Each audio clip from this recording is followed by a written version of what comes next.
Graça, paz e misericórdia da parte de Deus e da de Jesus Cristo, nosso Senhor.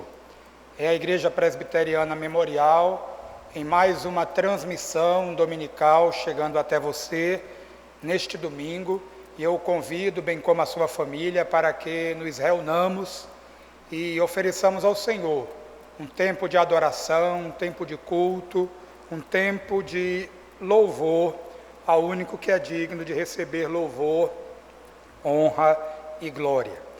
Para este momento, nós leremos o Salmo de número 24, a partir do versículo 8. A palavra do Senhor nos diz assim: Quem é o Rei da glória? O Senhor forte e poderoso, o Senhor poderoso nas batalhas. Levantai, ó portas, as vossas cabeças, levantai-vos, ó portais eternos, para que entre o Rei da glória. Quem é esse Rei da glória? O Senhor dos exércitos, ele é o Rei da glória.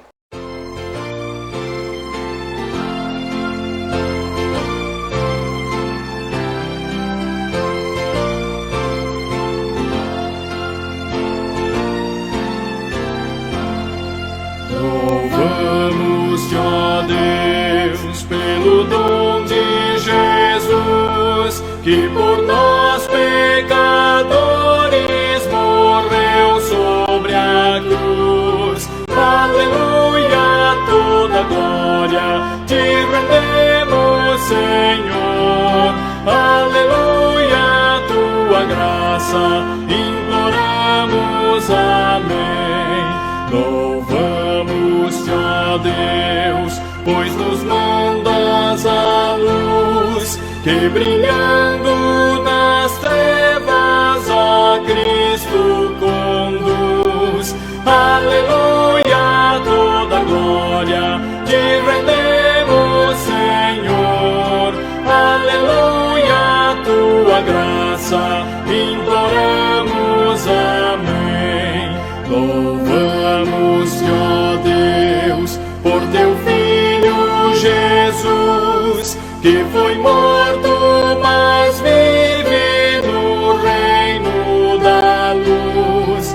Aleluia, toda glória te rendemos, Senhor. Aleluia, tua graça imploramos, amém.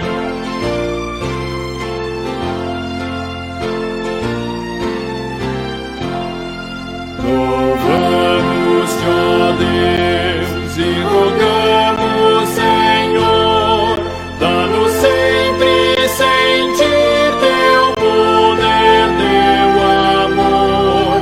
Aleluia, toda glória te rendemos, Senhor. Aleluia, tua graça imploramos, amém. Senhor nosso Deus, Pai de bondade, misericórdia e graça, nós te louvamos por teu amor, teu cuidado, a renovação das tuas misericórdias. E te pedimos que a tua bênção esteja sobre nós, sobre nossas famílias, sobre nossa nação, sobre os enfermos, sobre aqueles que deles cuidam.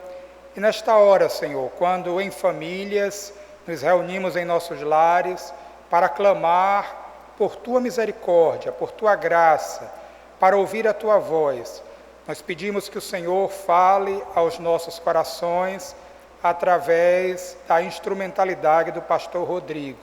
Perdoa, Senhor, os nossos pecados, tem misericórdia de nós, nós oramos no precioso nome de Jesus. Amém. Graça e paz, meus irmãos. Vamos ler a palavra de Deus em Mateus, capítulo 22. Vamos ler inicialmente verso 1 e verso 2. De novo Jesus lhes falou por parábolas, dizendo: O reino dos céus é semelhante a um rei que preparou uma festa de casamento para seu filho. O Evangelho segundo Mateus, nós temos a parte final do Evangelho, capítulo 21 ao capítulo 28. É o clímax depois de toda a estrutura de preparação, aqui nós temos a sessão final do Evangelho. E dentro dessa sessão final nós temos o capítulo 21 ao 23, uma série de ensinos, onde nós temos um confronto de Cristo com os líderes judaicos, os principais sacerdotes, escribas e fariseus. Temos uma sessão de confrontação. Nós temos uma estrutura bem interligada do capítulo 21 ao 23. Se nós observarmos o capítulo 21, ele inicia com uma entrada, o texto que nós conhecemos como entrada triunfal, Cristo entrando em Jerusalém, e o povo em alegria, ele sai da cidade para se encontrar com o Senhor, e ali eles vão com júbilo, se alegrando pela chegada do Redentor. Eles cantam reconhecendo que Ele é o Messias, e sobre a ideia da salvação chegada pelo Filho de Davi no meio do povo. Se nós olharmos lá para o final do capítulo 23, nós vamos ver o movimento oposto, quando ali em Mateus 23, verso 37 ao 39, nós temos uma preparação para a saída da cidade, o que acontece nos primeiros versículos do capítulo 24. Mas é um texto marcado por um lamento. O próprio Senhor, ele lamenta pela rebelião, pela rejeição do povo. E aí ele diz em Mateus 23, verso 37, Jerusalém, Jerusalém, você que mata os profetas e apedreja os que lhe são enviados. Quantas vezes eu quis reunir os seus filhos, como a galinha ajunta os seus pintinhos debaixo das asas, mas vocês não quiseram. Desde que a casa de vocês ficará deserta, pois eu lhes afirmo que desde agora não me verão mais, até que venham a dizer, bendito que vem em nome do Senhor. É um texto em que o Senhor lamenta a rebeldia do povo. O Senhor se prepara para a saída da cidade, sair do meio do povo, sair do templo. Está em oposição àquilo que se inicia no capítulo 21. Se nós voltarmos também para o capítulo 21, especialmente versículo 12 ao versículo 22, nós vamos ver um texto que, depois daquela entrada triunfal, o Senhor se encontra com um contexto infrutífero, um contexto religioso, é verdade, onde pessoas professam Deus, mas o texto nos mostra uma adoração infrutífera, porque logo depois da cena em que as pessoas estão cantando ao Senhor, celebrando e dando glórias ao Senhor, o Senhor chega ao templo e ali ele encontra uma casa de oração tomada pelo comércio. E olhe que o comércio que há naquele local é a mesa de pessoas que estão vendendo pombas para ajudar as pessoas que estão chegando para adorar o Senhor, os animais que serão oferecidos em sacrifício. Outros estão fazendo câmbio, porque pessoas vêm de vários locais e querem ofertar no templo, e eles fazem a troca do dinheiro para poder ofertar ao templo. Mas nada disso justifica a transformação que aquele ambiente estava vivendo. Um ambiente que estava agora se tornando uma casa de comércio, e o Senhor enfrenta o povo mostrando a sua ira, porque eles haviam desvirtuado a casa de oração.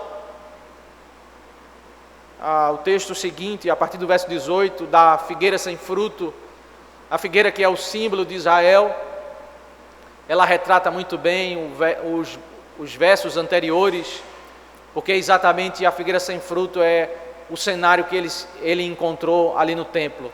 Um povo que diz ser adorador do Senhor, mas que não dá frutos, adoração infrutífera. E esse texto, ele encontra o seu paralelo exatamente em Mateus capítulo 23, quando o Senhor minuciosamente descreve os adoradores infrutíferos, aqueles que professam orientar o povo na vontade de Deus, se assentam na cadeira de Moisés, principais sacerdotes, escribas, fariseus, mas eles estão desvirtuando a palavra do Senhor, estão corrompendo o ensino do Senhor, quando eles estão vivendo várias práticas contrárias à santa vontade de Deus. Todo o capítulo 23 é uma exposição de como eles são infrutíferos, eles professam ser guias, mas eles são guias cegos. Eles não conduzem um povo para fazer a vontade do Senhor. E no meio dessa estrutura, meus irmãos, em Mateus capítulo 21, a partir do verso 23, até o final do capítulo 22, nós temos o texto central nesse bloco. E é um texto marcado por controvérsias. É um texto marcado por enfrentamento. Quando as pessoas se dirigem a Cristo para fazer perguntas, e Cristo faz perguntas a eles. É um texto marcado por um debate para se estabelecer diante do povo quem é aquele que está ensinando a verdade, guiando o povo na santa vontade do Senhor.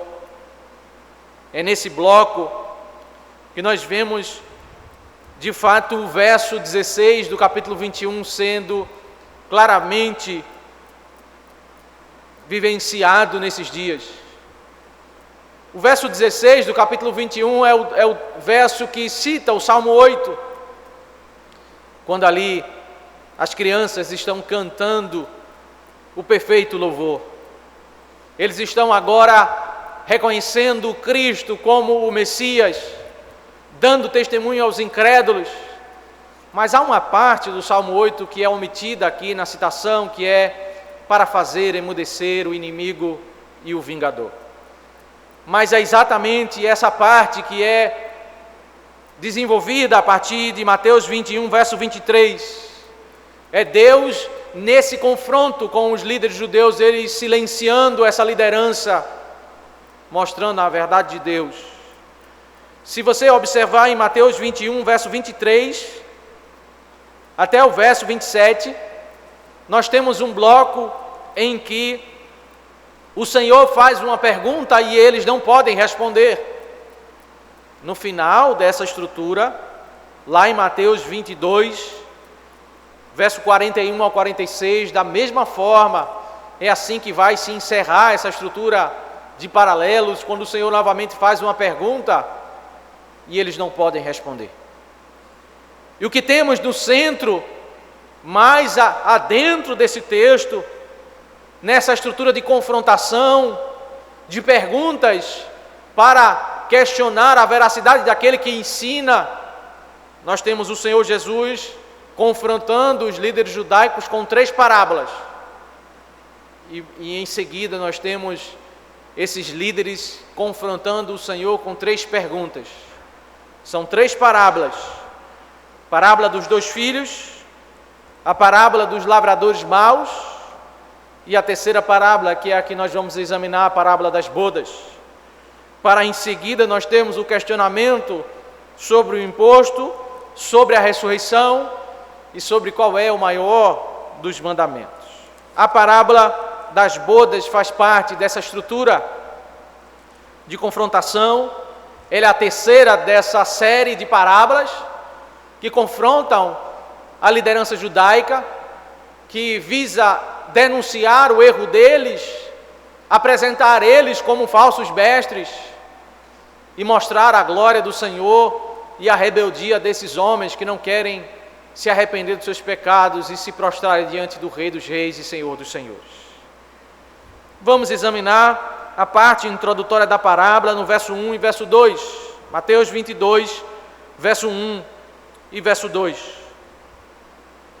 De novo, Jesus lhes falou por parábolas, dizendo: o reino dos céus é semelhante a um rei que preparou uma festa de casamento para o seu filho. O Senhor está falando por parábolas. O texto diz de novo, Jesus falou por parábolas, porque Mateus, ele quer deixar muito claro que essa parábola deve ser lida, deve ser entendida à luz e em ligação com a primeira e a segunda parábola, a parábola dos 2 filhos e a parábola dos lavradores maus. Especialmente nós vemos aqui nessa parábola como esses conceitos devem ser entendidos em conexão às parábolas anteriores, porque evidentemente as parábolas juntas, elas trazem um único ensino, uma verdade para confrontar esses líderes judaicos. Se nós observarmos a primeira parábola, nós temos 2 filhos. A segunda parábola, nós temos 2 tipos de lavradores. E na terceira parábola, nós temos 2 tipos de convidados. Porque esses ensinos, eles vão como que se conectando e um esclarecendo mais o ensino que ficou não tão claro na parábola anterior. O reino dos céus é semelhante a um rei. A parábola, ela é uma alegoria. É quando o Senhor ele pega circunstâncias e situações conhecidas da época e a partir dali ele começa a estabelecer alguns conceitos para o povo ser alimentado. Às vezes as parábolas elas não são tão claras de serem conhecidas, da mensagem ser percebida, ainda que lide com situações do cotidiano. A parábola ela carrega um conceito não tão claro que deve fazer o ouvinte refletir um pouco para chegar à conclusão daquilo que está sendo exposto. Mas também é verdade que essa parábola, diferentemente de outros momentos, os ouvintes já chegaram com certos esclarecimentos. Porque em Mateus 21, verso 32, ali já se estabelece que os 2 filhos, e evidentemente os 2 tipos de lavradores e os 2 tipos de convidados, eles fazem parte dessa explicação de Mateus 21, verso 32. Quando de um lado tem os judeus rebeldes, e do outro lado tem aqueles que se arrependem na maior proporção de gentios arrependidos, reconhecendo a glória do Senhor. A parábola ensina o povo, usando elementos da época de modo mais vívido. Eles vão meditando, levando o coração a refletir sobre aquela ilustração, aquela alegoria, para que eles pudessem entender a verdade que o Senhor quer ensinar. E o verso 2 nos apresenta os elementos principais da parábola. São elementos introdutórios, mas todo o restante gira em torno essas 3 figuras apresentadas. Primeiro o rei, depois a festa de casamento e em terceiro lugar o filho deste rei. O rei prepara uma festa de casamento para o seu filho e chama pessoas para participar desse banquete. Perceba, meus irmãos, que na primeira parábola nós temos o pai, na segunda parábola nós temos o dono da terra, o dono da propriedade, que é o patrão desses lavradores. Na terceira parábola nós temos o rei.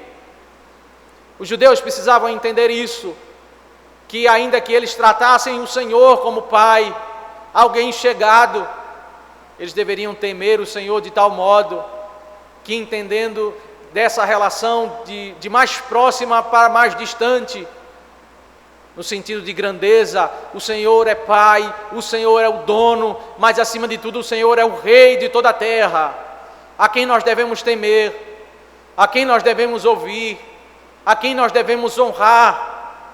Eles precisavam entender a progressividade desse conceito, quando agora apresenta o Senhor como rei.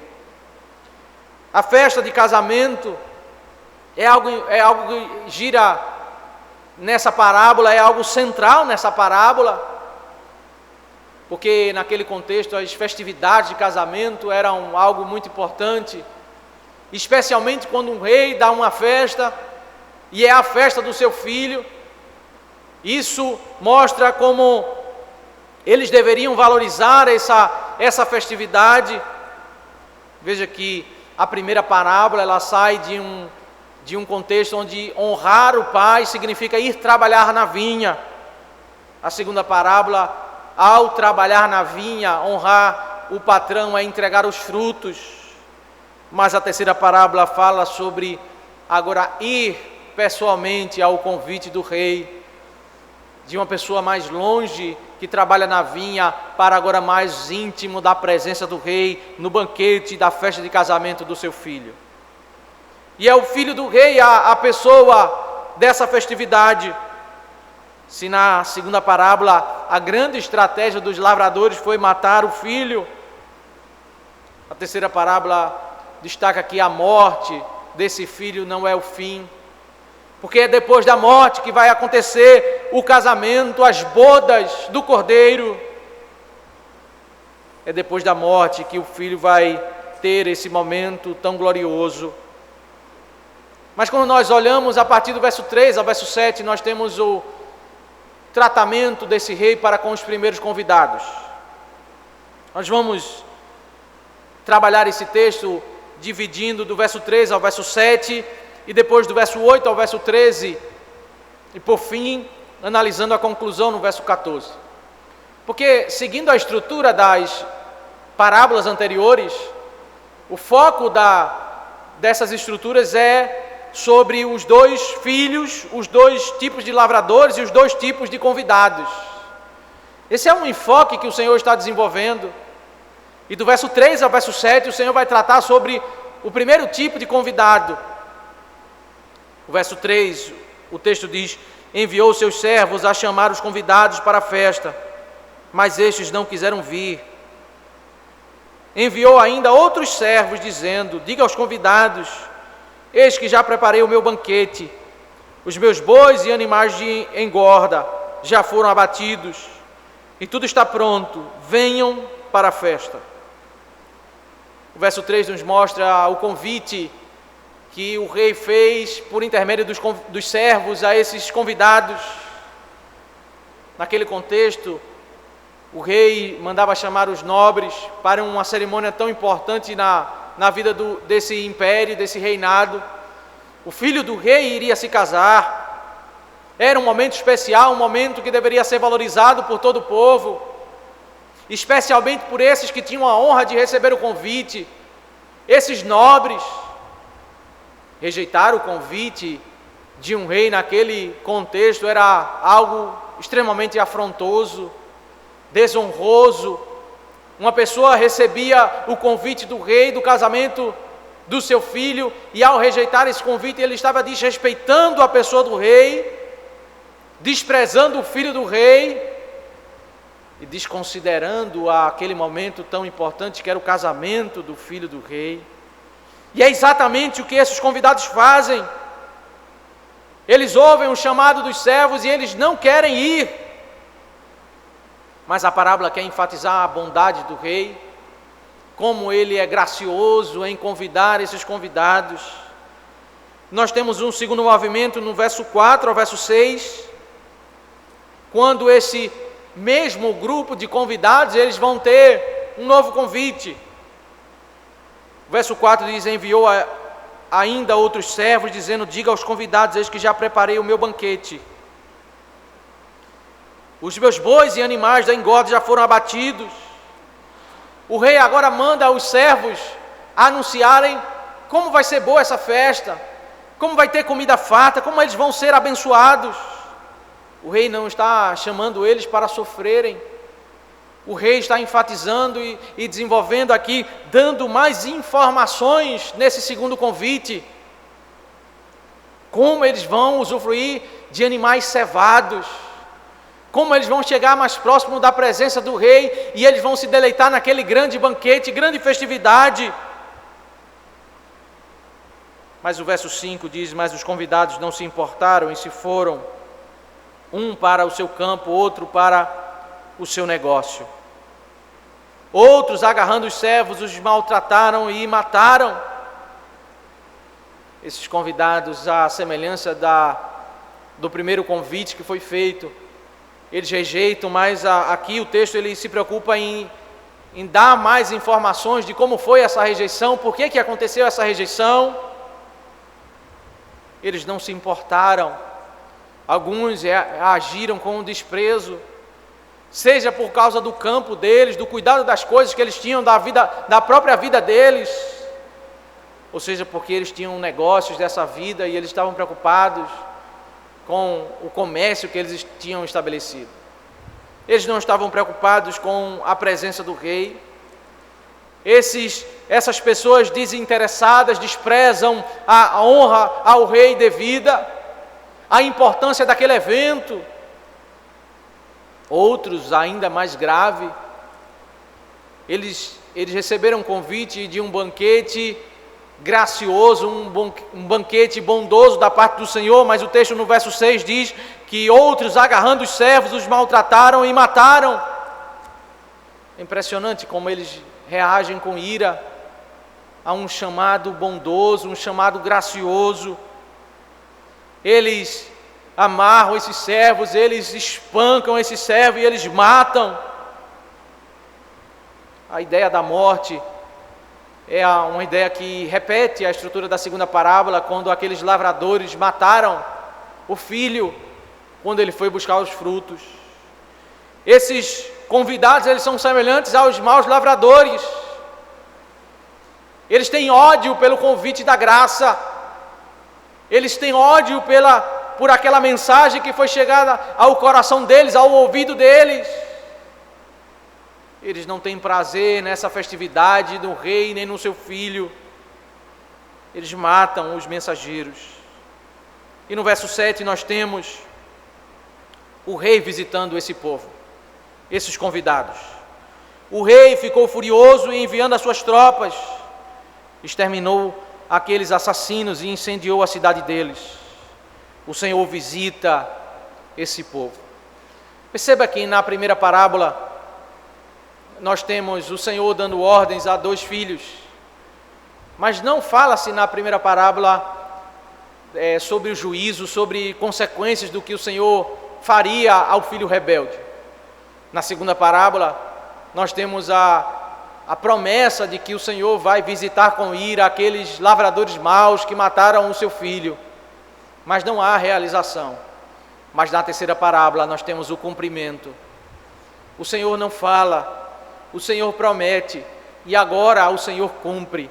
O Senhor visita, mas agora não são enviados servos mensageiros, mas são enviados as tropas, o exército desse rei, para exterminar aqueles assassinos, aqueles que receberam a mensagem com ódio, aqueles iriam ter suas cidades incendiadas, destruídas por tamanho repúdio e desonra para com o rei. Eles seriam visitados com a ira do Senhor. E aí nós chegamos a verso 8 ao verso 13, quando o Senhor agora vai tratar com um segundo grupo de convidados. Então disse aos seus servos: a festa está pronta, mas os convidados não eram dignos. Vão, pois, para as encruzilhadas dos caminhos e convidem para o banquete todos os que vocês encontrarem.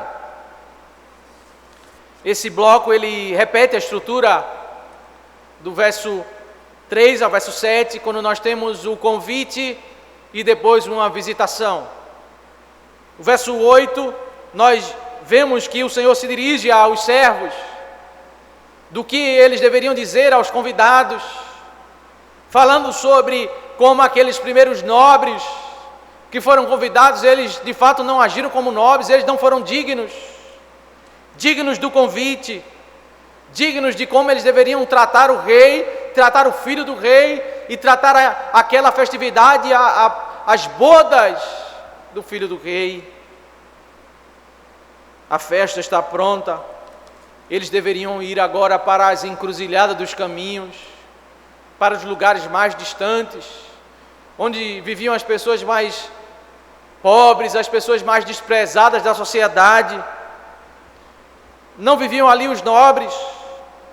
Ali eles iriam convidar para o banquete todas as pessoas que eles encontrassem. Eles deveriam ouvir o convite gracioso do rei e serem trazidos para participar do banquete da graça, do banquete gracioso. O verso 10 diz: e saindo aqueles servos pelas estradas, reuniram todos os que encontraram, maus e bons, e a sala do banquete ficou cheia de convidados. Maus e bons na perspectiva dos homens, porque todos viviam distantes, eles não faziam parte da nobreza desse reino, eles eram diferentes em costumes, em práticas. Na perspectiva dos homens, eles eram classificados como maus e bons. Mas o rei vai até eles, esses que vivem nas encruzilhadas dos caminhos, e chama graciosamente para participar desse banquete. e a sala do banquete ficou cheia de convidados. Cumpriu-se o propósito do rei, cumpriu-se o decreto do rei, que é que pessoas participem, honrem o filho, honrem o pai. O banquete, a sala do banquete ficou cheia de convidados. Aquilo que o Senhor este rei havia determinado estava sendo cumprido. E aí nós temos no verso 11 ao verso 13, quando o rei visita esses convidados. Mas quando o rei entrou para ver os que estavam à mesa, notou ali um homem que não trazia veste nupcial. Naquele contexto, quando uma pessoa era chamada para um casamento do filho de um rei, especialmente essas pessoas que viviam nas encruzilhadas, elas não tinham condições de se vestir adequadamente. Elas tinham que ser vestidas com roupas devidas para aquele momento. E era comum naquela cultura, o rei, ao estender o convite a essas pessoas, ele enviava uma veste apropriada, porque as pessoas não tinham condições de, pelos seus próprios recursos, estar vestido adequadamente para as festividades. O rei enviava a veste no convite, e as pessoas, ao usarem a veste dada pelo rei, a veste devida, eles estavam adequadamente participando daquela festividade. Mas o que acontece é que o rei entra, ele visita os convidados já agora dentro do banquete, e ele encontra um homem que não está com a veste nupcial. Ele repudiou a veste entregue pelo rei, e ele trouxe sua própria roupa, e se achou no direito, na dignidade de participar daquela festa. O rei confronta e perguntou-lhe: amigo, como você entrou aqui sem veste nupcial? E ele emudeceu.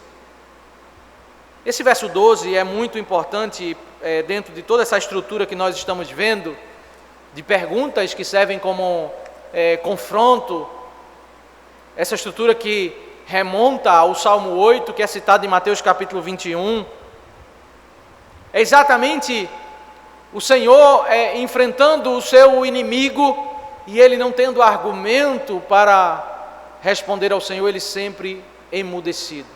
Se havia qualquer conceito no seu coração de que ele poderia participar daquela festividade sem a veste nupcial, ali ele não teve argumentos diante do Senhor, ele silenciou diante da confrontação que o Senhor fez para ele. Então o rei ordenou aos serventes: amarrem os pés e as mãos dele, atiram-no para fora, para as trevas. Nas trevas ali haverá o choro e o ranger de dentes. O Senhor ordena que esse homem seja amarrado para não ter nenhuma possibilidade de ele voltar para o banquete. Ele vai para um lugar onde vai ser um lugar muito escuro, longe do palácio, longe do lugar todo iluminado da luz. E ali ele vai chorar e ele vai sentir dor por estar longe da presença do rei. Por fim, a parábola encerra no verso 14, o verso de conclusão, porque muitos são chamados, mas poucos escolhidos. Muitos são chamados dos dois grupos, mas poucos são os escolhidos. Os que respondem corretamente, estão vestidos corretamente com a veste nupcial para adentrar a presença do rei. Mas, meus irmãos, qual é a narrativa por trás dessa alegoria? A parábola é uma ilustração, uma alegoria, mas há um conceito por trás dessa alegoria que o Senhor está ensinando aos seus ouvintes. A parábola nos ensina sobre o Rei, Deus o Pai, sobre o seu Filho Jesus Cristo e sobre a festa de casamento, a festa do banquete escatológico, o banquete que ocorrerá na glória, depois da segunda vinda de Cristo, quando o Senhor se unir por toda a eternidade com a igreja. É sobre essa festa de casamento que a parábola trata. O verso 3 começa a narrar sobre o envio de servos para convidar pessoas para participar desse banquete. Esses servos do verso 3 são os profetas do Antigo Testamento, todos os pregadores do Antigo Testamento que foram aos judeus, e eles simplesmente não quiseram entrar na presença de Deus. Se nós lermos, meus irmãos, o Antigo Testamento, nós vamos ver a marca do povo judeu. É um povo rebelde, é um povo que não quer ouvir a vontade do Senhor, é um povo que não quer ouvir aquilo que os profetas estão dizendo. O contexto de Isaías nos mostra muito bem essa contínua rebeldia do povo de Israel, em que Deus envia servos para chamar o povo à sua intimidade, à sua presença, e eles continuamente estão voltando contra o Senhor. Verso 4, nós temos outros servos sendo enviados. A parábola agora avança para o contexto do Novo Testamento, quando João Batista, o Senhor Jesus Cristo, como também os apóstolos e toda a igreja vai aos judeus pregando o Evangelho, e os judeus não querem ouvir. Eles não querem ouvir a mensagem do rei que chama para o banquete da graça. Esse convite, ele é um convite com mais informações, é um convite com mais esclarecimentos, se fala dos detalhes desse banquete. É exatamente isso que aconteceu no Novo Testamento, com João Batista, com Cristo e com os apóstolos. O evangelho pregado, que em essência é o mesmo evangelho pregado do Antigo Testamento, mas agora eles estão lidando com um tempo de mais informações, de mais detalhes, de mais informações sobre como é gracioso e bondoso esse banquete. Mas apesar disso, o desinteresse continua, porque eles estão preocupados com o negócio deles, com a vida deles. Os judeus desses dias estão preocupados com Roma, com se libertarem do Império Romano. Alguns ficam raivosos ao ouvir a pregação do Evangelho, e por isso João Batista foi morto, por isso Jesus Cristo será morto na narrativa do Evangelho, e por isso muitos apóstolos foram assassinados, porque eles não queriam ouvir a mensagem da graça, o convite do Senhor para este banquete. E o Senhor promete, o verso 7 fala sobre uma promessa de ira, de visitação. Esse verso 7 se cumpre no ano 70, quando o Senhor visita Jerusalém, Israel, e destrói o templo, destrói aquela cidade e espalha os judeus por todas as nações. De fato, Mateus, tanto no capítulo 23, no final do capítulo, como em Mateus 24, verso 2, o texto trata sobre essa visitação de ira que o Senhor vai fazer para com a nação de Israel, porque eles rejeitaram o Messias, porque eles não quiseram temer o rei, respeitar o rei e receber devidamente o convite para esse casamento. Eles serão visitados com a ira do Senhor, eles serão punidos, porque eles se rebelaram. Esses convidados são os judeus que se rebelam contra o Senhor.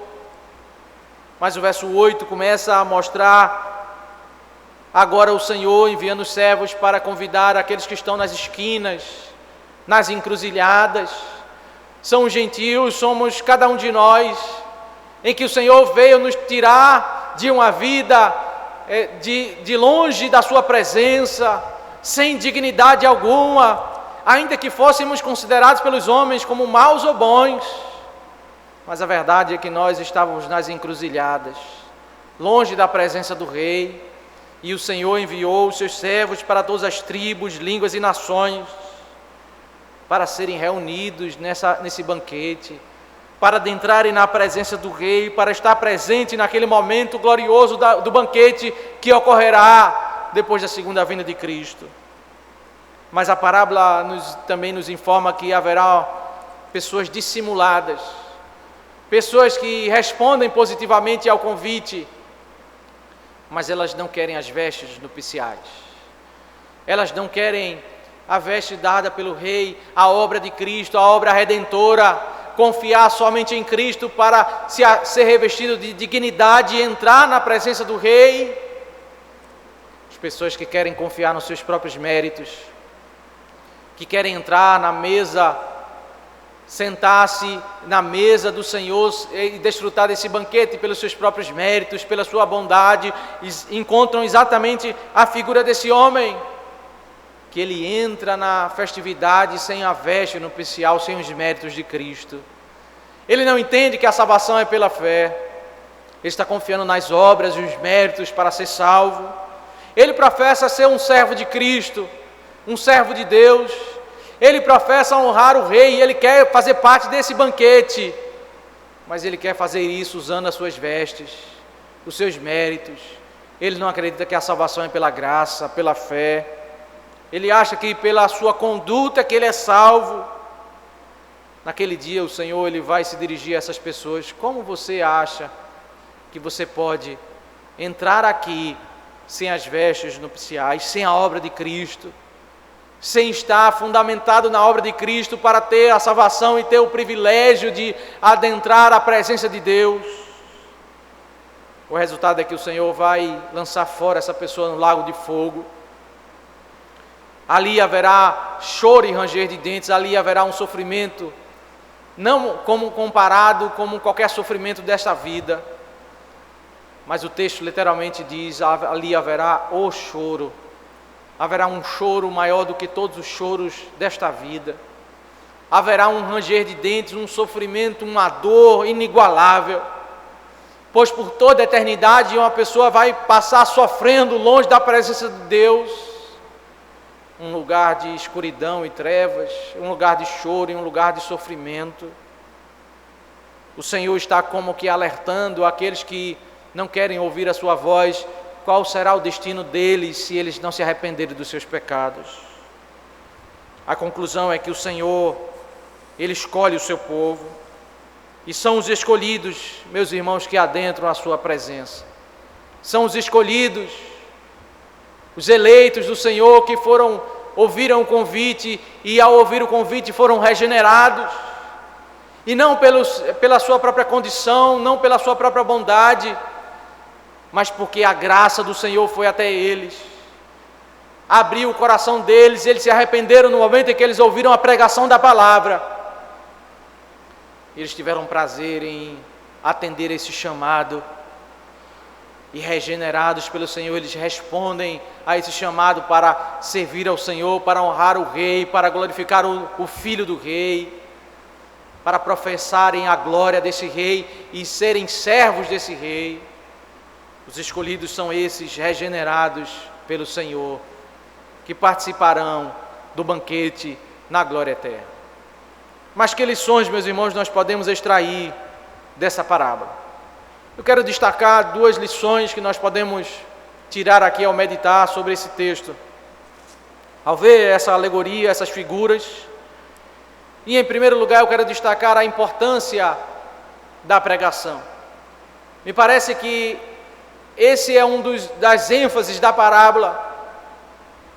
Podemos ver isso na figura que é apresentada, porque a pregação da parábola, ela é como aqueles emissários dos reis que vão às pessoas numa tarefa muito importante de entregar o convite para participar de uma grande festividade, a festividade do casamento, das bodas, do filho.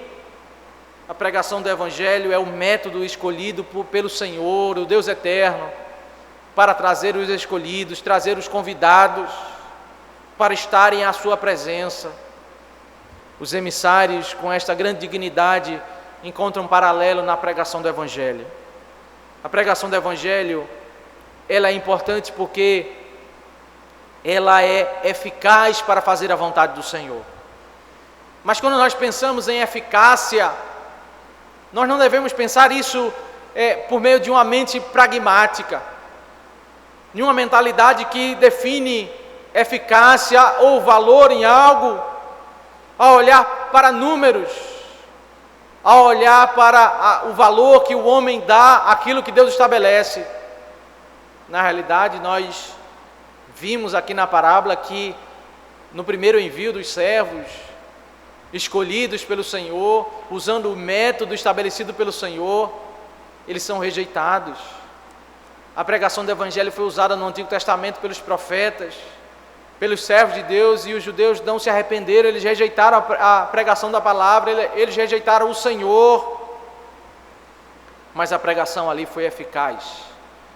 Foi eficaz para evidenciar como aqueles homens são maus, como aqueles homens, eles viveram com tanta maldade e eram tão endurecidos no seu próprio tempo.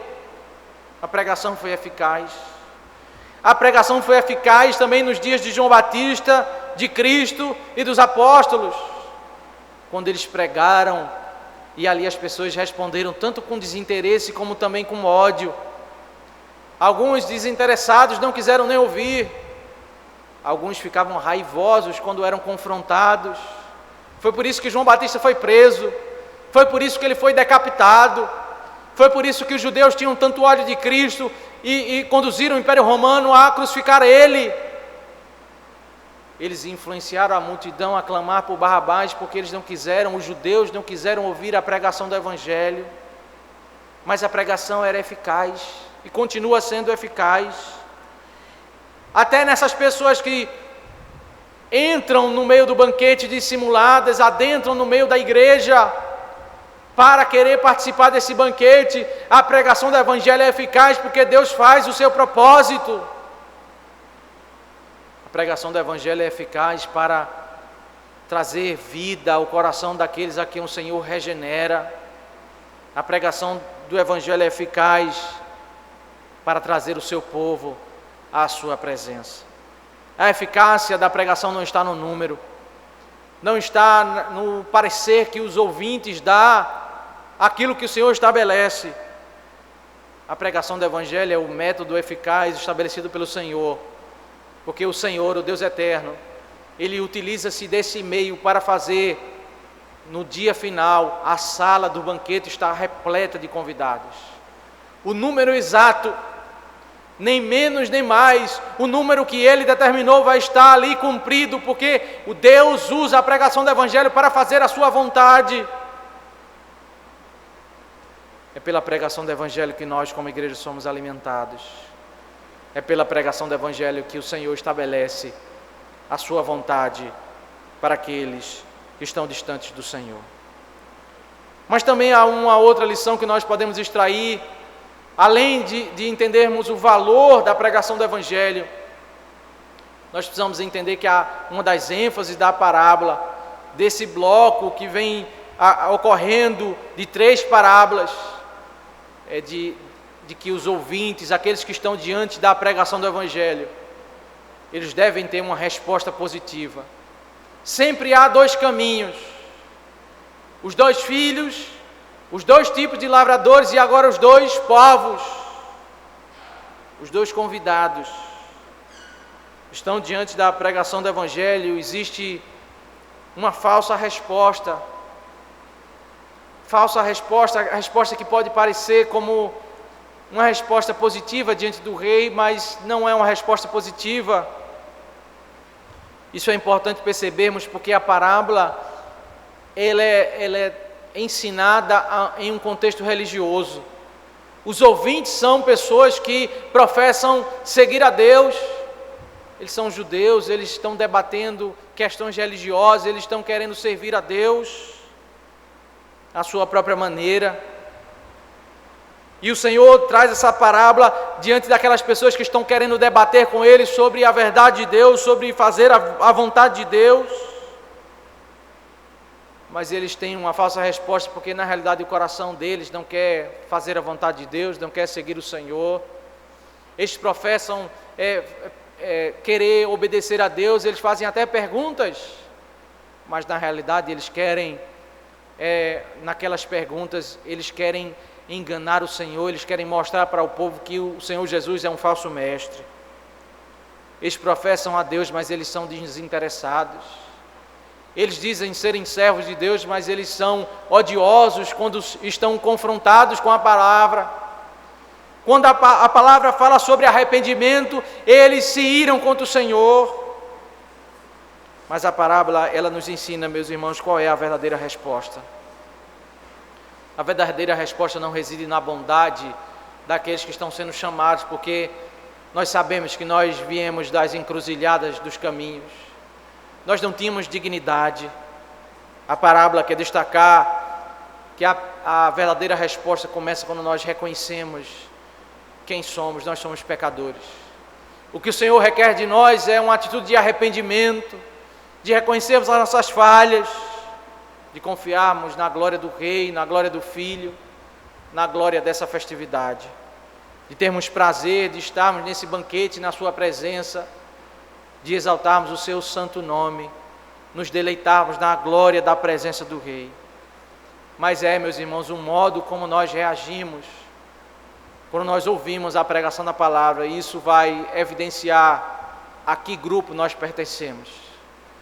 Aos primeiros convidados que não têm interesse de ouvir a vontade do Senhor e que muitas vezes ficamos raivosos ao sermos confrontados pela palavra de Deus, ou fazemos parte do segundo grupo, aqueles que se arrependem, creem na glória de Cristo e se aproximam da presença de Deus para exaltar o seu santo nome. Que o Senhor desperte os nossos corações para temermos o seu santo nome. Oremos ao Senhor. Senhor nosso Deus, nós te damos graças pela tua bondade, pelo teu amor, ó Deus, derramado na cruz do Calvário. Tu enviaste, ó Deus, o teu Filho para morrer por nós, para, ó Deus, nos separar para esse grande banquete, onde nós estaremos à tua presença, nos deleitando por toda a eternidade, ó Deus, para a glória do teu santo nome. Obrigado, ó Deus, por tua bondade. Desperta, ó Deus, os nossos corações para nós sermos bons ouvintes, termos corações quebrantados, tememos o teu santo nome e confiarmos tão somente, ó Deus, nos méritos de Cristo para adentrarmos a tua presença. Isso que nós te oramos, em nome de Cristo. Amém. Dando sequência a esta transmissão, nós chegamos ao tempo de dedicação sobre o quanto temos dedicado as nossas vidas ao Senhor, o quanto a palavra do Senhor tem sido acolhida em nossos corações e refletida em nosso viver.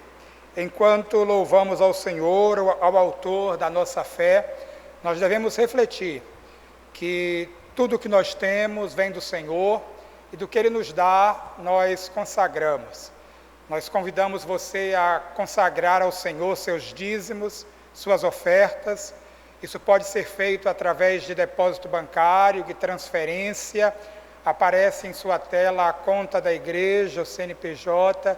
Então, faça uso desses recursos para que tenhamos o numerário para assumir, para honrar os nossos compromissos, honrar o trabalho missionário, a assistência aos pobres e a manutenção da Igreja Presbiteriana Memorial para a glória de Cristo. Louvemos ao Senhor.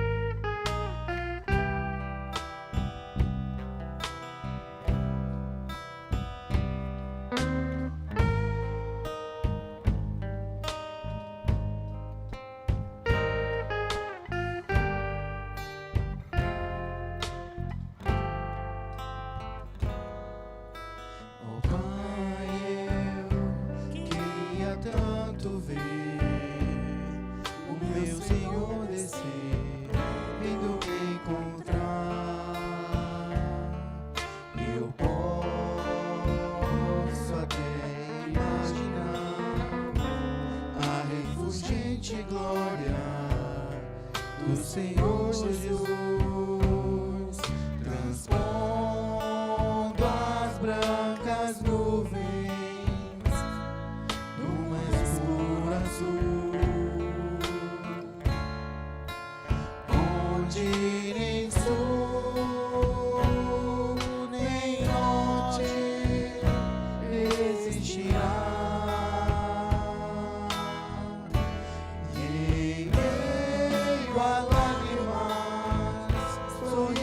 De alegria e de prazer, eu que era cego agora posso ver,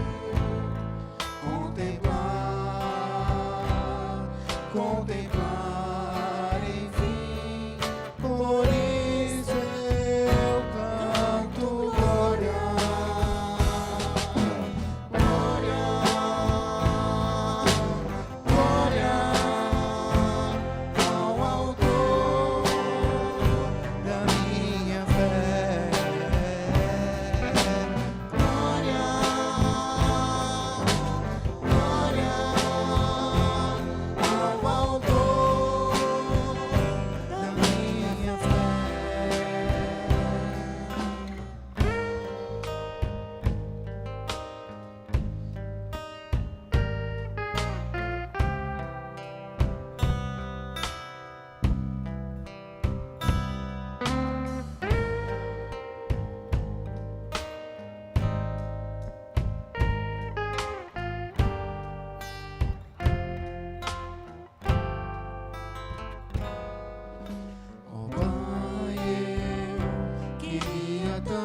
tanto ouvir o som que vai abrir um encontro triunfal. Rever amigos ser, um dia em Cristo foram feitos meus irmãos, e agora sim podeis dar as mãos, pois temos todos somente um só Senhor. E eis o consolo que envolve a minha vida, o meu Senhor Jesus, que foi morto sim naquela cruz, voltará, enfim, por isso eu canto glória, glória, glória ao autor da minha fé, glória, glória ao autor da minha fé.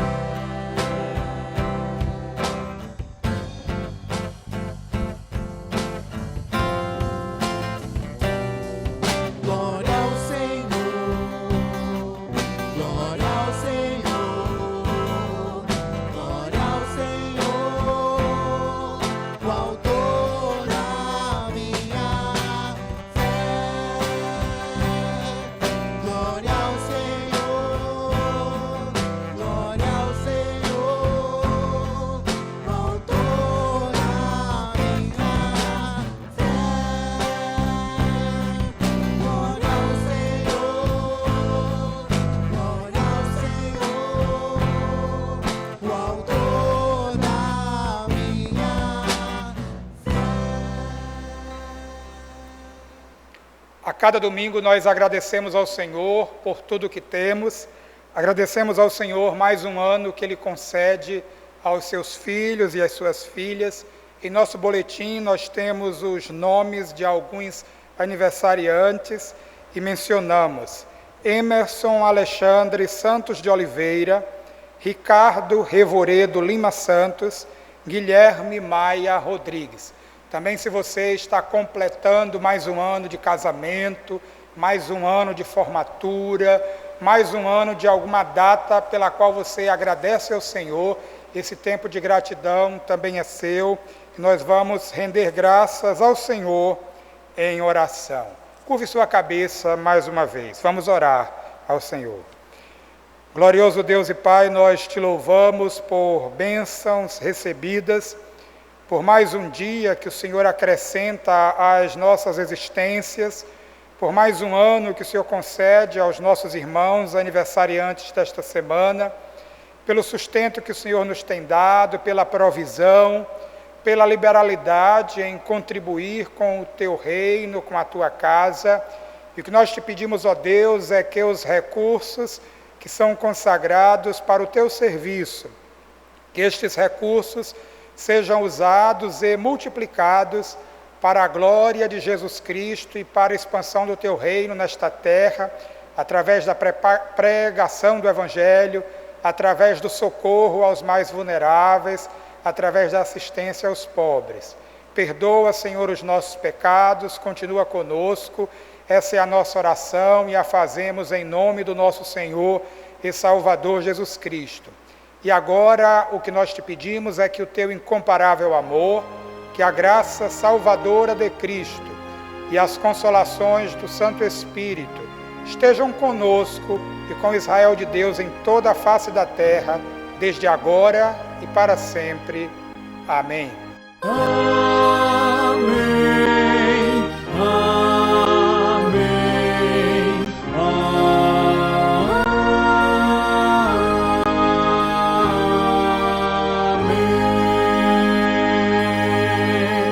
sequência desta transmissão, nós teremos a escola dominical e as várias classes fazendo uso das várias tecnologias.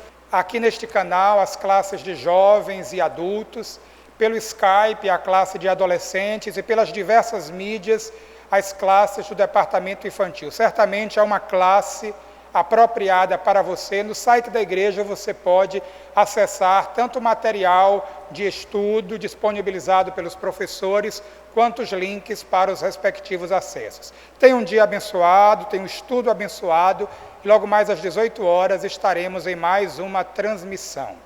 Deus nos abençoe.